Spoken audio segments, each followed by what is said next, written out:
ಕರ್ನಾಟಕ ರಾಜ್ಯ bar council ಹಾಗೂ ಬೆಂಗಳೂರು ವಕೀಲರ ಸಂಘದ ಸಹಯೋಗದಲ್ಲಿ ಹೈಕೋರ್ಟ್ನಲ್ಲಿ ನಿನ್ನೆ ಸಂವಿಧಾನ ದಿನ ಆಚರಿಸಲಾಯಿತು. ಕಾರ್ಯಕ್ರಮದಲ್ಲಿ ಡಾಕ್ಟರ್ ಬಿಆರ್ ಅಂಬೇಡ್ಕರ್ ಹಾಗೂ ಮಹಾತ್ಮ ಗಾಂಧಿ ಅವರ ಭಾವಚಿತ್ರಕ್ಕೆ ಮುಖ್ಯ ನ್ಯಾಯಮೂರ್ತಿ ಎನ್ ಅಂಜರಿಯಾ ಪುಷ್ಪ ನಮನ ಸಲ್ಲಿಸಿ ಸಂವಿಧಾನದ ಪೀಠಿಕೆಯನ್ನು ಓದಲಾಯಿತು. ಈ ಸಂದರ್ಭದಲ್ಲಿ ನಿವೃತ್ತ ನ್ಯಾಯಮೂರ್ತಿ ನಾಗಮೋಹನ್ ದಾಸ್ ಮತ್ತಿತರರು ಉಪಸ್ಥಿತರಿದ್ದರು.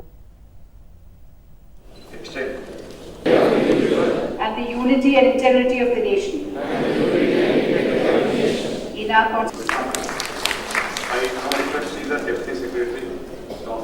ಬಳಿಕ ನ್ಯಾಯಮೂರ್ತಿ ಎನ್ ಅಂಜರಿಯಾ, ಭಾರತದ ಸಂವಿಧಾನ ವಿಶಿಷ್ಟವಾಗಿದೆ. ದೇಶದ ಪ್ರತಿಯೊಬ್ಬ ನಾಗರಿಕರಿಗೂ ನ್ಯಾಯ, ಸಮಾನತೆ, ಸ್ವಾತಂತ್ರ್ಯವನ್ನು ಒದಗಿಸಿದೆ. ಪ್ರಜಾಪ್ರಭುತ್ವದಲ್ಲಿ 3 ಅಂಗಗಳಾದ ಶಾಸಕಾಂಗ, ಕಾರ್ಯಾಂಗ ಮತ್ತು ನ್ಯಾಯಾಂಗದ ನಡುವೆ ಸಹಕಾರ ಇರಬೇಕು. ಕೇಂದ್ರ ಹಾಗೂ ರಾಜ್ಯ ಸರ್ಕಾರದ ನಡುವೆ ಸಮನ್ವಯತೆ ಇರಬೇಕು ಎಂದು ಪ್ರತಿಪಾದಿಸಿದರು.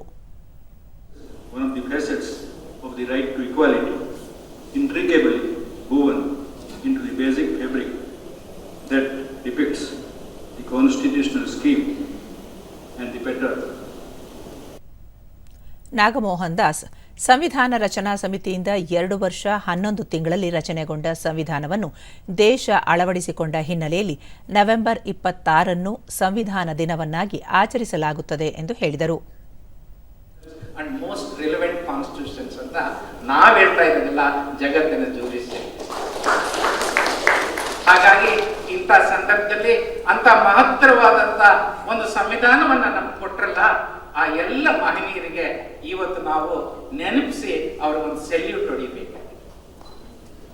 ಇದೇ ವೇಳೆ ಯುವ ವಕೀಲರಿಗೆ ಪ್ರಮಾಣ ಪತ್ರ ವಿತರಿಸಲಾಯಿತು.